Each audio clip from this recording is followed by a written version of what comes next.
बहुत ही सिंपल सी हैं। मैंने छठे चैप्टर में उनको खास तौर से जो है ना यानी छोड़ दिया था, क्योंकि मैं समझता हूँ कि वो जो है ना आपकी समझने के लिए हमें थोड़ा सा टाइम लगेगा। टाइम तो नहीं लगेगा, लेकिन ये है कि बहुत इंपॉर्टेंट है कंसेप्ट के पॉइंट ऑफ व्यू से और हमें पता होनी चाहिए। मसलन अब मैंने एक इंस्ट्रक्शन लिखी है, अब आप ये देख रहे हैं कि मूव, ये इंस्ट्रक्शन क्या करेगी, ये करेगी कि इस एड्रेस से डाटा उठाएगी और किस में डाल देगी, AX रजिस्टर।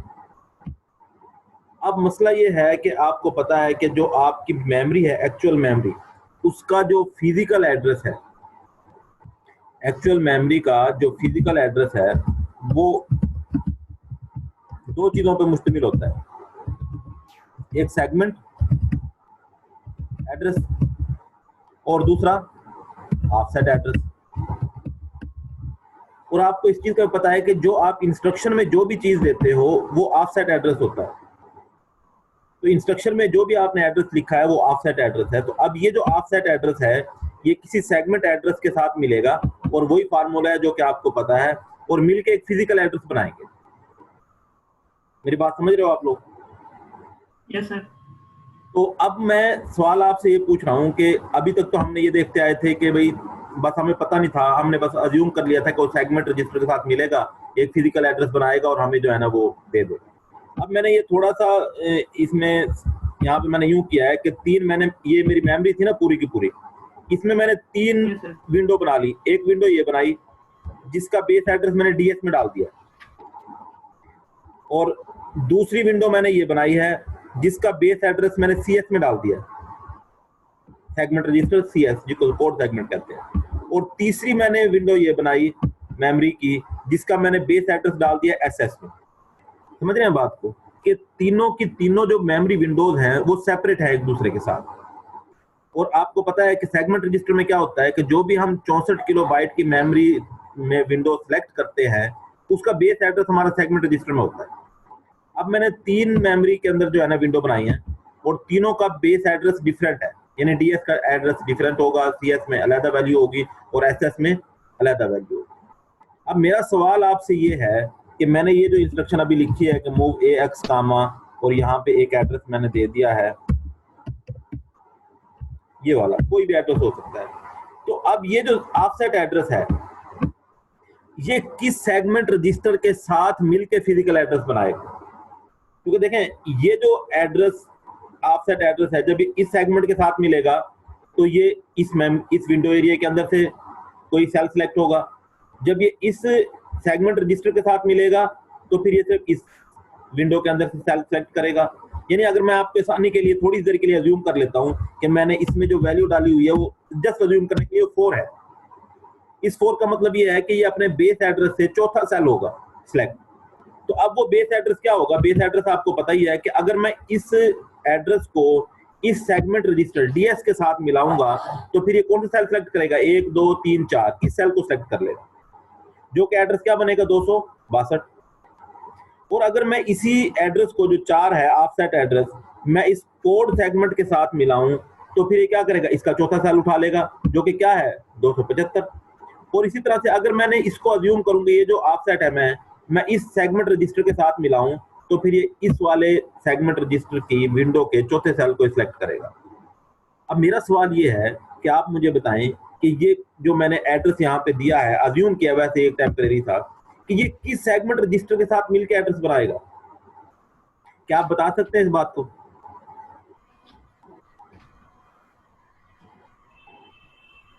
कोई बता सकता है इस बात को कि ये जो ऑफसेट एड्रेस है ये फिजिकल एड्रेस बनाने के लिए किस सेगमेंट रजिस्टर के साथ मिलेगा? तो ये बात मैंने अभी तक आप लोगों को नहीं बताई। तो आज मैं आपको यही समझाना चाह रहा हूं कि जो हम ऑफसेट एड्रेस किसी भी इंस्ट्रक्शन में देते हैं तो वो किस सेगमेंट रजिस्टर के साथ मिलके फिजिकल एड्रेस बनाता है। तो उसके लिए आपने देखा कि आपके पास ऐसे 6 रजिस्टर हैं जिनमें एड्रेस होता है, आ सकता है। एक उसमें होता है IP इंस्ट्रक्शन पॉइंटर, जिसमें नेक्स्ट इंस्ट्रक्शन का IP ऑफसेट एड्रेस होता है। दूसरा आपके पास होता है SP स्टैक पॉइंटर, जिसके अंदर आपके जो स्टैक मेमोरी एरिया है उसका होता है। इसी तरह से एक होता है आपके पास बीपीआई रजिस्टर, फिर आपके पास बीएक्स रजिस्टर होता है, फिर आपके पास डीएक्स रजिस्टर होता है, फिर आपके पास सॉरी डीएक्स नहीं, ये डीआई रजिस्टर होता है, और आपके पास एसआई रजिस्टर होता है। यानी ये वो रजिस्टर हैं, 6 रजिस्टर जिसमें आप एड्रेस डाल सकते हो। अब मैं आपको ये बताना चाह रहा हूं कि कौन से वाला रजिस्टर जब इस सेगमेंट रजिस्टर के साथ मिलके फिजिकल एड्रेस बनाएगा। मेरी बात तो समझे हो भाई? हेलो। तो मैं अब आपको ये बताने लगा हूं कि जो हमारे पास किसी भी इंस्ट्रक्शन में जो रजिस्टर्स होते हैं जिनमें ऑफसेट एड्रेस होता है, वो किस सेगमेंट रजिस्टर के साथ मिलके आपका फिजिकल एड्रेस बनाता है। तो ये जो आईपी रजिस्टर है, अच्छा कुछ दो तरह की हमारे पास जो है ना एसोसिएशन होते हैं, इसको हम एसोसिएशन कहते हैं कि कौन सा ऑफसेट रजिस्टर किस सेगमेंट रजिस्टर के साथ मिलकर फिजिकल एड्रेस बनाएगा, तो इसको हम कहते हैं एसोसिएशन। तो एक होती है टेम्परेरी एसोसिएशन या जिसको हम डिफॉल्ट एसोसिएशन कहते हैं, जबकि एक होती है परमानेंट एसोसिएशन। यानी दो तरह की हो जाएंगी, एक डिफॉल्ट एसोसिएशन और दूसरी परमानेंट एसोसिएशन। परमानेंट एसोसिएशन और डिफॉल्ट एसोसिएशन का मतलब ये है कि जब मैं बात करूंगा परमानेंट एसोसिएशन की, तो इसका मतलब होगा कि ये दो रजिस्टर यानी ऑफसेट रजिस्टर और सेगमेंट रजिस्टर हमेशा ये दोनों मिलके आपस में फिजिकल एड्रेस बनाएंगे। ये दोनों जो ये जो ऑफसेट रजिस्टर है किसी और रजिस्टर के साथ मिलकर फिजिकल एड्रेस नहीं बना सकता। और डिफॉल्ट एसोसिएशन का मतलब ये होता है कि नॉर्मल कंडीशन में तो ये इस सेगमेंट रजिस्टर के साथ मिलेगा, लेकिन अगर आप चाहें तो इसको किसी और सेगमेंट रजिस्टर के साथ मिला के भी आप फिजिकल एड्रेस बना सकते हैं। तो ये जो रजिस्टर है आईपी, इसकी परमानेंट एसोसिएशन है इसके साथ सीएस रजिस्टर के साथ। यानी जो आईपी रजिस्टर है आपका वो हमेशा सीएस रजिस्टर के साथ मिलके फिजिकल एड्रेस बनाता है, ये किसी और के साथ मिलके एड्रेस नहीं बना सकता। इसी तरह से जो आपका एसपी है ये भी आपका परमानेंटली एसोसिएट होता है किसके साथ, यानी जो आपका ये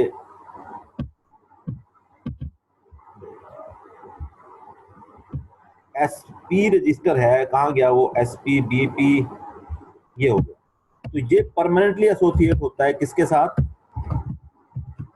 एसएस के साथ। यानी ये दो रजिस्टर जो हैं ये जब भी मिलेंगे और फिजिकल एड्रेस बनाएंगे तो आईपी हमेशा सीएस के साथ मिलेगा और एसपी हमेशा एसएस के साथ मिलेगा, ये किसी और रजिस्टर के साथ नहीं मिल सकते। और ये जो बकाया 4 रजिस्टर हैं इनकी जो एसोसिएशन है वो डिफॉल्ट एसोसिएशन होती है। और डिफॉल्ट एसोसिएशन का मैंने आपको अभी बताया कि वो नॉर्मली तो यानी जब आप उनको स्पेशल इंस्ट्रक्शन नहीं देंगे तो नॉर्मली तो वो अपने डिफॉल्ट सेगमेंट रजिस्टर के साथ मिलते हैं, लेकिन अगर आपको स्पेशल इंस्ट्रक्शन दे तो वो किसी एक इंस्ट्रक्शन के लिए अपने डिफॉल्ट एसोसिएशन को तोड़ के किसी दूसरे के साथ भी मिलके फिजिकल एड्रेस बना सकते हैं।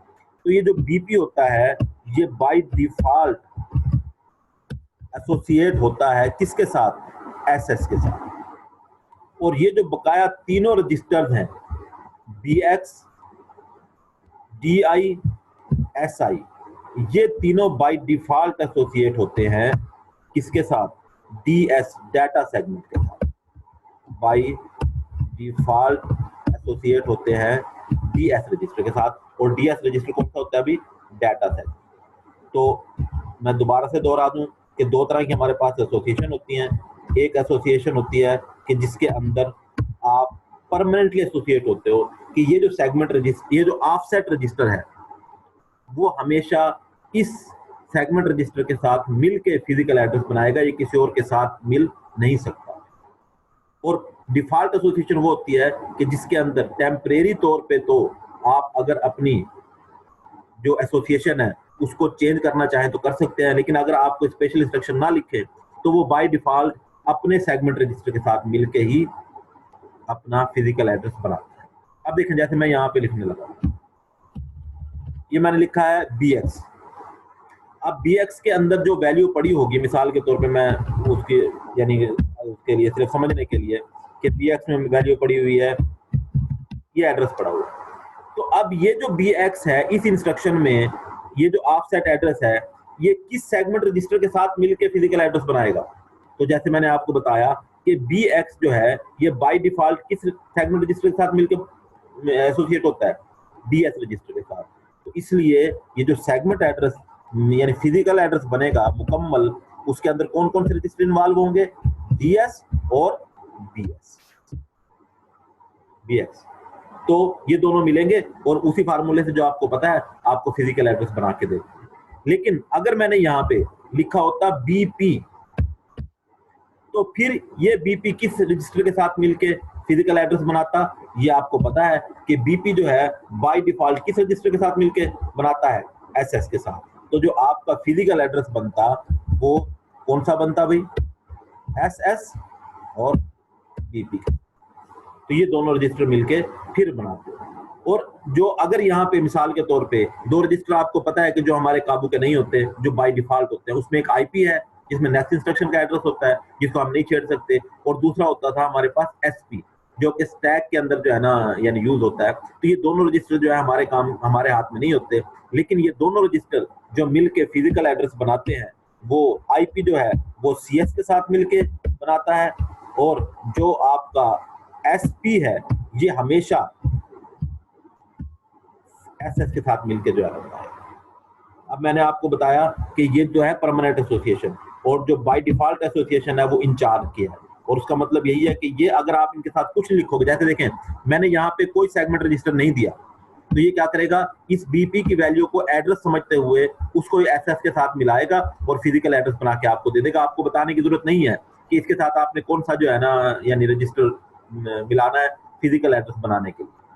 तो इसी तरह से अगर आप DI लिख देंगे, अगर आप क्या लिख देंगे, मसलन मिसाल के तौर पे DI, तो DI आपको पता है बाय डिफॉल्ट किसके साथ अटैच होता है? DS के साथ। तो अब जो यानी ये कॉम्बिनेशन बनेगा वो DS और कोलन DI, ये दोनों मिलकर जो है ना फिजिकल एड्रेस बनाएंगे। लेकिन मैंने आपसे कहा कि ये इनकी डिफॉल्ट एसोसिएशन है जो तोड़ी भी जा सकती है, और तोड़ने का मतलब ये है कि अगर आप किसी इंस्ट्रक्शन में ये चाह रहे हैं कि जो आपका DI रजिस्टर है जिसमें आपका जो इंडेक्स रजिस्टर है, इसके अंदर अगर कोई आपके जो ऑफसेट एड्रेस है इसको आप किसी और सेगमेंट रजिस्टर के साथ मिला के फिजिकल एड्रेस बनाना चाह रहे हैं, तो फिर मसलन मैं इसको अगर किसके साथ CS के साथ मिला के बनाना चाह रहा हूँ, तो मैं फिर यहाँ पे कंप्लीट एड्रेस लिखूंगा। और कंप्लीट एड्रेस कैसे होता है कि मैं उसको सेगमेंट ऑफसेट पेयर की शक्ल में लिखूंगा। जब मैं इसको सेगमेंट और ऑफसेट पेयर की शक्ल में लिखूंगा तो अब ये अपनी डिफॉल्ट एसोसिएशन की तरफ नहीं जाएगा, बल्कि डिफॉल्ट एसोसिएशन इसकी क्या थी कि DI ने मिलना था DS के साथ। लेकिन अब चूंकि मैंने इंस्ट्रक्शन में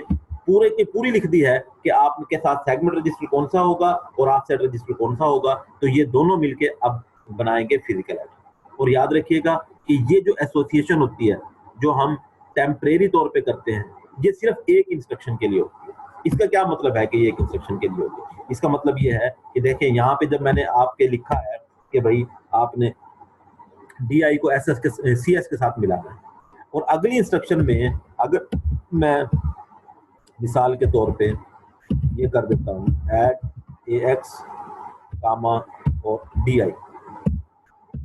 अब यहाँ पे देखें, यहाँ पे तो ये जो फिजिकल एड्रेस बनाएगा इस इंस्ट्रक्शन में तो वो CS के साथ मिलकर बनाएगा, लेकिन इसके जस्ट बाद जब मैं इसको सिंपल बाय डिफॉल्ट दे दूंगा कि भाई यहाँ पे कोई सेगमेंट रजिस्टर नहीं है, तो अब ये नहीं होगा कि ऊपर आपने एक मरतबा किसी दूसरे रजिस्टर के साथ जोड़ दिया सेगमेंट रजिस्टर के साथ तो अब नीचे हर दफा जो है ये उसी रजिस्टर के साथ जो है ना एसोसिएट हो जाएगा। नहीं, ये सिर्फ एक इंस्ट्रक्शन के लिए एसोसिएट होगा जिसमें इसके साथ में कोई सेगमेंट रजिस्टर दे दूंगा। उसके बाद जब मैं इसको दोबारा से लिखूंगा तो अब फिर ये जो भागेगा किस डिफॉल्ट रजिस्टर की तरफ भागेगा, ये दोबारा से अपने डिफॉल्ट रजिस्टर DS की तरफ जाएगा सेगमेंट रजिस्टर की तरफ, और वहां मिलकर फिर ये फिजिकल एड्रेस बनाएगा।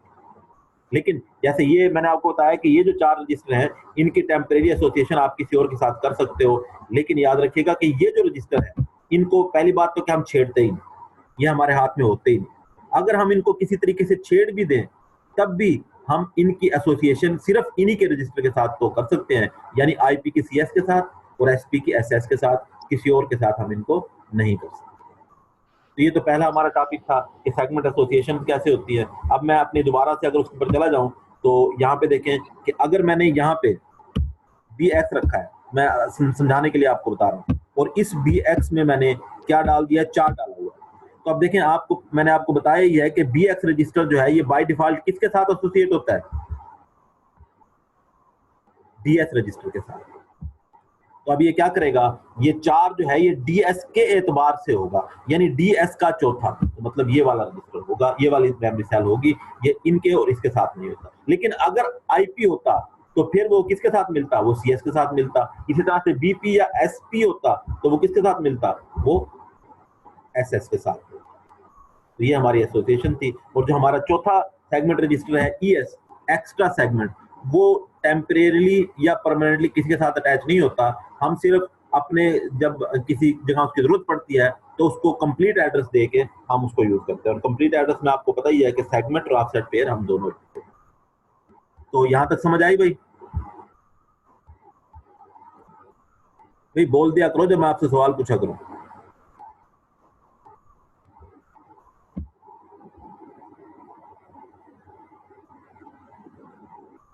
हेलो,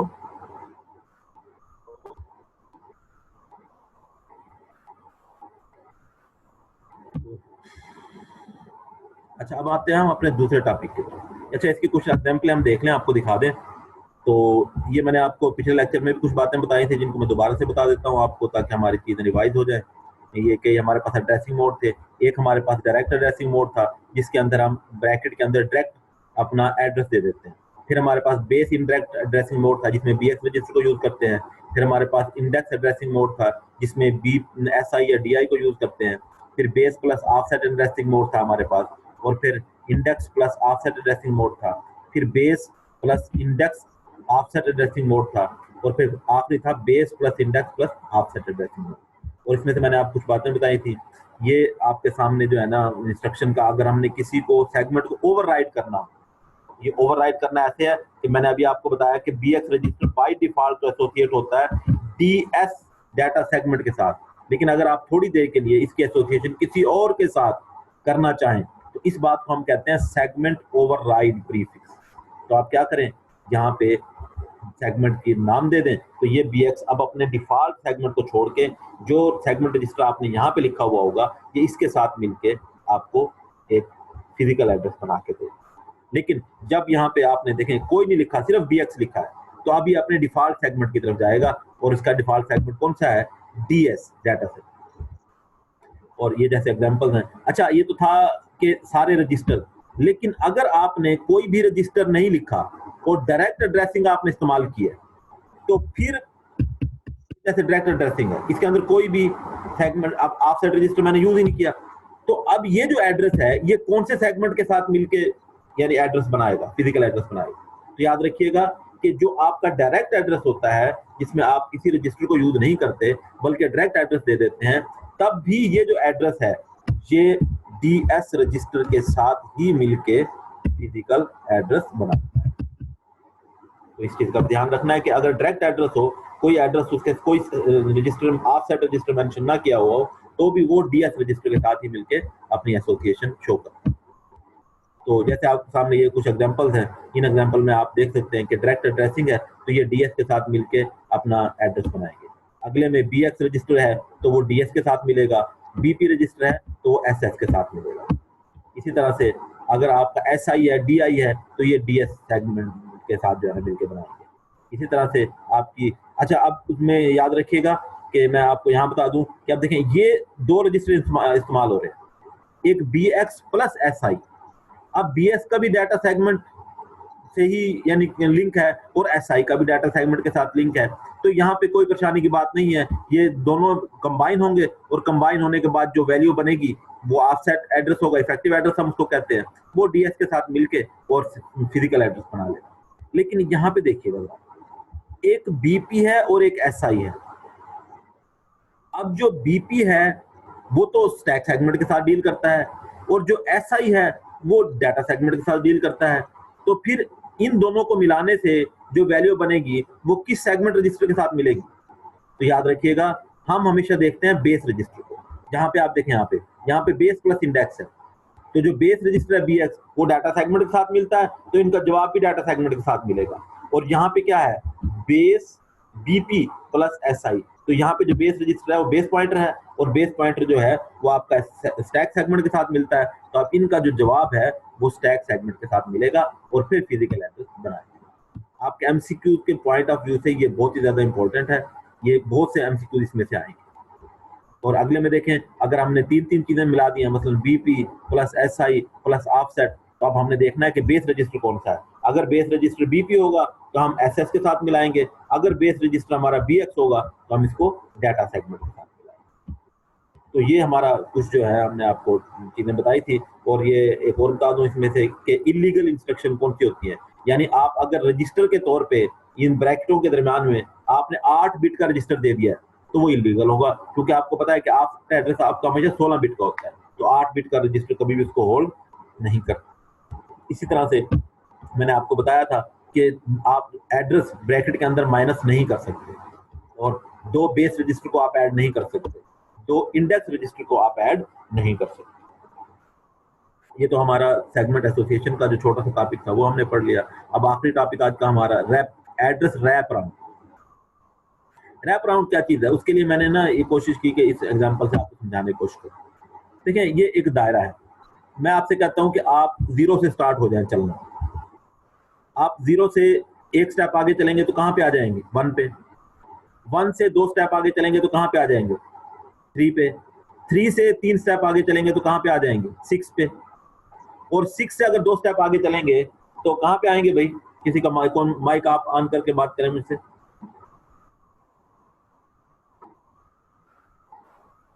तो आप 6 से जो 2 स्टेप आगे चलेंगे तो आप 8 पे आ जाएंगे, और 8 से ऐसे चलते चलते 11 पे आ जाएंगे।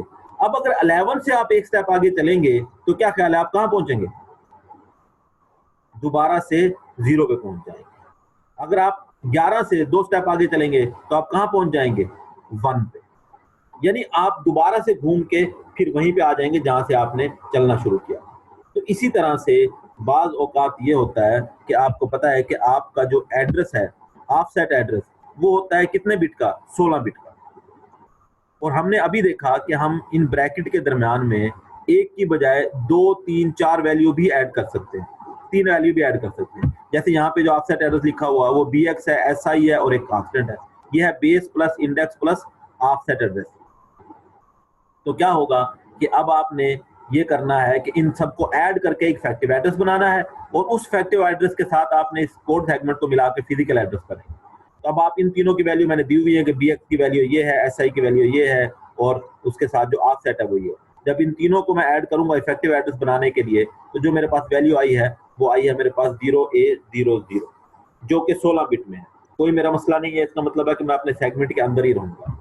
अब मैं आपसे एक और एग्जाम्पल देता हूँ। इसमें क्या है कि BX में मैंने ऐड करना है 7000, और BX में जो वैल्यू मेरी पड़ी हुई है वो ये।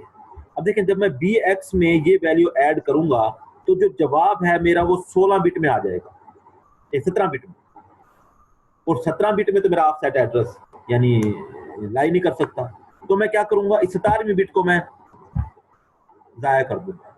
तो जो मेरे पास वैल्यू बचेगी वो बेसिकली क्या होगी कि वो मेरे पास वैसे तो बहुत ज्यादा बड़ी वैल्यू है, लेकिन क्या होगा कि वो वैल्यू छोटी हो जाएगी। बिल्कुल उसी तरह से कि जब हमने सर्कल के अंदर 11 से हम गए थे 2 स्टेप और करके, हमारा तो ख्याल था कि हम 13 पे जाएंगे, लेकिन चूंकि सर्कल ही खत्म हो गया था तो 11 से वो 0 और 1 पे आ गया। यानी आप यूं समझ लें कि रैप राउंड रैप हो गया था।